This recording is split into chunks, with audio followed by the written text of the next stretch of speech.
میں نیکی دعوت کی دھوم میں مچاؤں، عطا ایسا کر حوصلہ یا الہی۔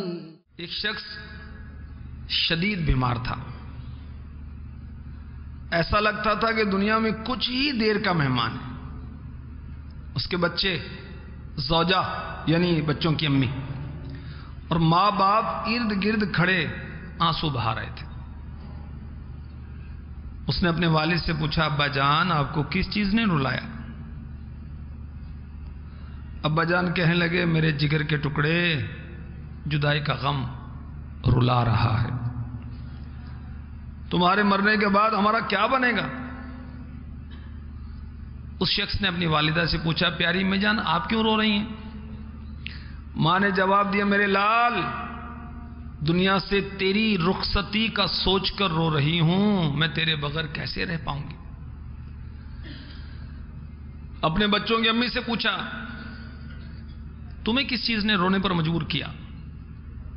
کہا، میرے سرتاج، آپ کے بغیر میری زندگی اجیرن ہو جائے گی، جدائی کا غم میرے دل کو قائل کر رہا ہے، آپ کے بعد میرا کیا بنے گا؟ جو بچے رو رہے تھے اس شخص نے قریب بلایا اور پوچھا، میرے بچوں تمہیں کس چیز نے رلایا؟ بچے کہنے لگے، آپ کے وصال کے بعد ہم یتیم ہو جائیں گے، ہمارے سر سے باپ کا سایہ اٹھ جائے گا، آپ کے بعد ہمارا کیا بنے گا؟ ان سب کی یہ باتیں سن کر وہ شخص جو قریب المرگ تھا، مرنے والا تھا، کہنے لگا، تم سب اپنی دنیا کے لیے رو رہے ہو، تم میں سے ہر شخص میرے لیے نہیں بلکہ اپنا نفع ختم ہو جانے کے خوف سے رو رہا ہے۔ کیا تم میں سے کوئی ایسا بھی ہے جسے اس بات نے رلایا ہو کہ مرنے کے بعد قبر میں میرا کیا حال ہوگا؟ عن قریب مجھے وحشت ناک تنگ و تاریک قبر میں چھوڑ دیا جائے گا۔ کیا تم میں سے کوئی اس بات پر رویا کہ مجھے مرنے کے بعد منکر نکیر یعنی قبر میں سوالات کرنے والے فرشتوں سے واسطہ پڑے گا؟ کیا تم میں سے کوئی اس خوف سے رویا کہ مجھے میرے پروردگار عز و جل کے سامنے حساب و کتاب کے لیے کھڑا کیا جائے گا؟ تم میں سے کوئی بھی میری اخروی پریشانیوں کی وجہ سے نہیں رویا بلکہ ہر ایک اپنی دنیا کی وجہ سے رو رہا ہے۔ اس گفتگو کے کچھ ہی لمحوں کے بعد اس شخص کی روح قفس سے عنصری سے پرواز کر گئی۔ نہ بیلی ہو سکے بھائی، نہ بیٹا باپ تے مائی، نہ بیلی ہو سکے بھائی، نہ بیلی ہو سکے بھائی، نہ بیلی ہو سکے بھائی، نہ بیٹا باپ تے مائی، تو کیوں پھرتا ہے سودائی، تو کیوں پھرتا ہے سودائی، تو کیوں پھرتا ہے سودائی، عمل نے کام آنا ہے، تو کیوں پھرتا ہے سودائی، عمل نے کام آنا ہے۔ جی ہاں، عمل نے کام آنا ہے۔ باپ بیٹا گھر والی دوست احباب سب یہیں رہ جائیں، تو مرنے والے نے گھر والوں کو سمجھایا اور خود بھی فکر آخرت کی۔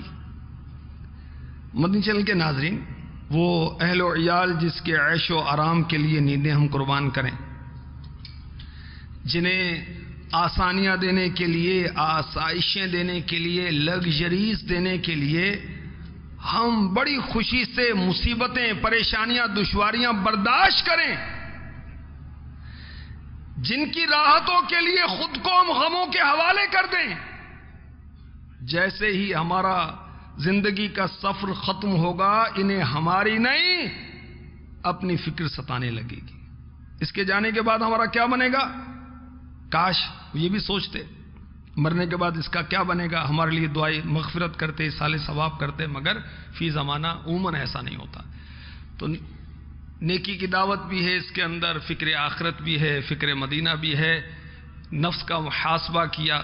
اب غور کیجئے کہ اگر ہم سے کوئی دنیاوی نعمت چھن جائے کتنے پریشان ہوتے ہیں. جیب کٹ جائے کتنی پریشانی ہوتی، چوری ہو جائے کتنی پریشانی ہوتی. 1 to 5 اٹھا لیا کسی نے، ارے اب تو پریشان ایسا کہ سر پکڑ کے بیٹھا کہ میرے جیسا کوئی پریشانی نہیں. کوئی بیمار ہو گیا پریشانی.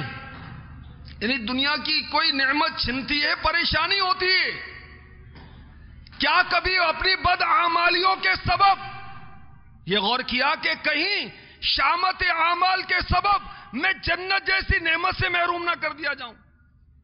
کبھی غور کیا کہ گناہوں کے پاداش کے سبب اگر جہنم کے دردناک عذاب کے حوالے کر دیا گیا تو میرا کیا بنے گا؟ دنیاوی نعمتوں کے حصول کے لیے ہم سرگرداں رہیں، خوب پاپڑ بیلیں، خوب کوششیں کریں، خوب تھکیں، خوب جاگیں. کیا کبھی جنت کی نعمتیں پانے کے لیے کوئی ایسی کوشش کی؟ کیا جنت کی نعمتیں پانے کے لیے نفس کی مخالفت کرتے ہوئے نیک اعمال کی جستجو کی؟ دنیا کے امتحان آ جاتا پسینے چھوٹ جاتے ہیں چوچوں کے، اور جواب آ بھی رہا ہوتا ہے تو گھبراہٹ کے سبب بھول جاتے ہیں. کیا قبر و حشر کے امتحان کے خوف سے کبھی لرزہ طاری ہوا؟